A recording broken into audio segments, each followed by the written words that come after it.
உங்கள்கிட்ட சொல்லணுங்கிறதுக்காக சொல்றேன். நான் எந்த தவறும் செய்யவில்லை. ஆனால் வேண்டுமென்றே ஒன்றிய அரசு நேருவை அடித்தால் இந்த பகுதியிலே திமுகவை அடிக்கலாம் என்ற நோக்கத்தோடு அந்த பணியை செய்து கொண்டிருக்கிறார்கள். அமலாக்கத்துறை தனது மீது வழக்கு பதிவு செய்துள்ளது குறித்து மக்கள் சந்திப்பில் அமைச்சர் நேரு விளக்கம் அளித்துள்ளார். நிறைய இருக்கிறீர்கள், உங்களை சொல்ல வேண்டும் என்பதற்காக நான் சொல்கிறேன். என் மீது இப்போது வழக்கு ஒன்று மத்திய அரசு ஒன்றிய அரசு என் மீது வழக்கு ஒன்று தொடர்ந்தது. அந்த வழக்கிலே நீதிமன்றத்தில் நாங்கள் வெற்றி அடைந்து விட்டோம். ஆனாலும் தொடர்ந்து இதையெல்லாம் விசாரிகள் என்று சொல்லி தமிழ்நாடு அரசுக்கு அனுப்பியிருக்கிறார்கள். அதிலே நான் சொல்லியிருக்கிற போது நான் அதிகமாக கோர்ட்டில் இருக்கிறதுனால என்னால் விளக்கமாக சொல்லவில்லை. ஆனால் உங்கள்கிட்ட சொல்லணுங்கிறதுக்காக சொல்கிறேன். நான் எந்த தவறும் செய்யவில்லை. ஆனால் வேண்டுமென்றே ஒன்றிய அரசு நேருவை அடித்தால் இந்த பகுதியிலே திமுகவை அடிக்கலாம் என்ற நோக்கத்தோடு அந்த பணியை செய்து கொண்டிருக்கிறார்கள்.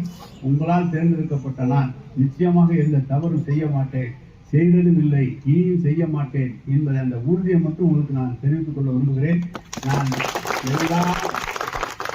எல்லா விவரங்களையுமே நான் என்னால் சொல்ல முடியும். ஆனால் நீதிமன்றம் அவர் டீட்டெயில் என்கொயரி போட்டுக்கிறதுனால எதையும் அந்த விசாரணைக்கு குந்தகம் கொண்டு விடக்கூடாது என்பதற்காக நான் சொல்லவில்லை. எனவே உங்களால் தேர்ந்தெடுக்க 3 முறை 4 முறை தேர்தலில் நின்றிருக்கிறோம், 5 முறை நின்றிருக்கிறோம், 3 முறை நீங்கள் எங்களை தேர்ந்தெடுத்திருக்கிறீர்கள். ஒரே தேர்தலில் 2 முறை நாங்கள் வெற்றி வாய்ப்பு இழந்திருந்தாலும் கூட அதுவும் சொற்ப வாக்கு வித்தியாசத்தில் தான் வெற்றி வாய்ப்பு இழந்திருக்கிறோம். 3 முறை 4 முறை தான் இந்த தேர்தலில் அதிமுக வெற்றி பெற்றிருக்கிறது. மற்ற அனைத்திலும் திமுக தான் வெற்றி பெற்றிருக்கிறது. இந்த அண்ணாவுக்கு பெரியார் செய்திகளை உள்ளது உள்ளபடி தெரிந்து கொள்ள ரெஃப்ளெக்ட் நியூஸை சப்ஸ்கிரைப் பண்ணுங்க.